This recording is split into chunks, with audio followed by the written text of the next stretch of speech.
Welcome to రాజనీతి. వైఎస్ఆర్ కాంగ్రెస్ పార్టీలో జగన్మోహన్ రెడ్డి తర్వాత టాప్ 10 లీడర్స్లో రోజారెడ్డి గారు కూడా ఒకరు. ఆవిడ అప్పట్లో చంద్రబాబు నాయుడు గారి మీద, లోకేష్ గారి మీద తీవ్రమైన విమర్శలతో రెచ్చిపోయారు. ఇప్పుడు ఆవిడ పరిస్థితి అగమ్య గోచరంగా మారింది. అధికారంలో ఉన్నప్పుడు, అంతకుముందు ప్రతిపక్షంలో ఉన్నప్పుడు కూడా ప్రత్యర్థుల మీద పరుషమైన భాషతో విమర్శలు చేసి జగన్మోహన్ రెడ్డికి దగ్గరైంది. ఇప్పుడు జగన్మోహన్ రెడ్డి జనరల్గా పరుషమైన విమర్శలు చేసిన వాళ్ళని దగ్గరికి చేస్తారు. అలా దగ్గరైంది. మంత్రి పదవి కూడా తెచ్చుకుంది. మంత్రిగా ఉండి కూడా ఆమె ఏమాత్రం తగ్గలేదు. మంత్రి పదవి స్థాయికి తగ్గట్టుగా ఆవిడ మాటలు కానీ, ఆవిడ ప్రవర్తన కానీ ఉండేది కాదు. ఋషికొండ విషయంలో జగన్మోహన్ రెడ్డి ఋషికొండ మీద ఉంటే తప్పేంటి, తిరుమల కొండ మీద వెంకటేశ్వర స్వామి వారు ఉన్నప్పుడు ఋషికొండ మీద జగన్మోహన్ రెడ్డి ఉంటే తప్పేంటని చాలా దారుణమైన కామెంట్స్ చేసింది.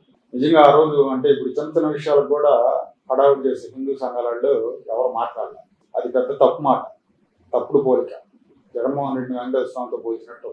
సో అలా నడిచిపోయింది అప్పట్లో హవా. అలాగే తిరుమల కొండ మీద దర్శనాలు, రాజకీయ విమర్శలు, దర్శనాల పేరుతో డబ్బులు, సుడ్లు ఇవన్నీ చాలా ఉన్నాయి ఆవిడ మీద ఆరోపణలు. అయితే మొన్నటి ఎన్నికల్లో ఘోరపరాజయం అయిన తర్వాత సైలెంట్ అయింది. కొన్నాళ్ళు సైలెంట్ అయింది. తర్వాత అసలు ఆవిడ ఆంధ్ర రాజకీయాలను వదిలేసి తమిళనాడు రాజకీయాల్లోకి వెళ్తారన్న ప్రచారం కూడా జరిగింది. ఆ ప్రచారాన్ని ఖండించారు ఆవిడ. తర్వాత ఇప్పుడు మళ్ళీ వచ్చి విమర్శలు చేస్తున్నారు, తీవ్రమైన విమర్శలు చేస్తున్నారు ప్రభుత్వం మీద. మళ్ళీ రావడానికి కారణం ఏంటంటే అక్కడ నగర నియోజకవర్గంలో గాలి జగదీష్ వైఎస్ఆర్ కాంగ్రెస్ పార్టీలో చేరడం. నగర నియోజకవర్గంలో ప్రస్తుత ఎమ్మెల్యే గాలి భానుప్రకాష్ ఉన్నారు. ఈ గాలి జగదీష్, గాలి భానుప్రకాష్ ఇద్దరు సోదరులే. ఇద్దరు కూడా టికెట్ కోసం పోటీ పడ్డారు తెలుగుదేశం పార్టీలో. తెలుగుదేశం పార్టీ గాలి భానుప్రకాష్ టికెట్. ఇద్దరు గాలి ముద్దుకృష్ణనాయుడు గారి పిల్లలు. అయితే ఇక్కడ జగదీష్కి వచ్చేసి జగదీష్ మామ, పిల్లలనిచ్చిన మామ కట్టా సుబ్రహ్మణ్య నాయుడు అని మాజీ మంత్రి, కర్ణాటకలో వేల కోట్ల ఆస్తులు ఉన్నాయి.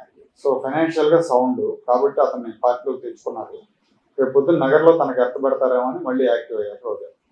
అయితే ఆవిడ యువజన సర్వీసుల మంత్రిగా ఉన్నప్పుడు ఆడుదాం ఆంధ్ర పేరుతో ఒక కార్యక్రమం నిర్వహించారు. ఈ కార్యక్రమంలో 100 కోట్ల రూపాయల పైన అవినీతి జరిగింది, పెద్ద ఎత్తున నిధులు దుర్వినియోగమని వైసీపీ కార్యకర్తలు కిట్లు ఇచ్చేశారు. ఇలా చాలా ఆరోపణలు వచ్చాయి. ఈ ఆరోపణలన్నింటి మీద కూడా ఏసీపీ విచారణ చేస్తామని అసెంబ్లీలో ప్రకటించింది ప్రభుత్వం. దీంతో రోజాలో ఆందోళన మొదలైంది. అయితే చంద్రబాబు నాయుడు గారి పేషీలో పనిచేసే ఒక అధికారి రోజాకి అభయం ఇచ్చినట్టుగా విశ్వసనీయంగా తెలుస్తాం. చంద్రబాబు నాయుడు గారిని కూడా మెస్ప్రైజ్ చేసే సత్తా ఉన్న అధికారి అతను నేను చూసుకుంటాను, మీకు ఇబ్బంది ఏమన్నది, కాకపోతే సైలెంట్ అవ్వండి, విమర్శలు చేయకుండా అని చెప్పినట్టుగా సమాచారం. రాజకీయ విమర్శలు చేయొద్దని సూచించినట్టు సమాచారం. కాకపోతే ఇక్కడ రాజకీయ విమర్శలు చేయకపోతే జగన్మోహన్ రెడ్డి ఊరుకోడు. జగన్మోహన్ రెడ్డి నైజం ఏంటి, ప్రత్యర్థులను తిట్టించడం. ఇక్కడ రోజా లాంటి వాళ్ళు విమర్శలు చేయకపోతే ఇంకెవరు చేస్తారు, అందుకని అటువైపు నుంచి ప్రెజర్ ఉంటుంది. సో ఇప్పుడు ఆవిడ పరిస్థితి ఏంటంటే మాట్లాడితే ఒక ఇబ్బంది, మాట్లాడకపోతే ఇంకో ఇబ్బంది. మాట్లాడితే కేసుల విషయంలో ముందుకు వెళ్తారేమో, పైగా తనకు అభయం ఇచ్చిన అధికారి మాట్లాడొద్దన్నారు. లేదు మాట్లాడకపోతే నగరంలో సీటుకి అల్లంత అయిద్దేమో, అక్కడ పోటీగా గాలి జగదీష్ పార్టీలో ఉన్నాడు. కాబట్టి ఇప్పుడు ఆమె పరిస్థితి ఏంటంటే ముందు నువ్వు తనకు పోయి అన్నట్టుంది. ప్రస్తుతానికైతే నియోజకవర్గానికి దూరంగా చెన్నై, హైదరాబాద్లో ఉంటున్నారు. మరి చూడాలి భవిష్యత్తులో మరి వాయిస్ పెంచుతారో లేకపోతే సైలెంట్ అయిపోతారు.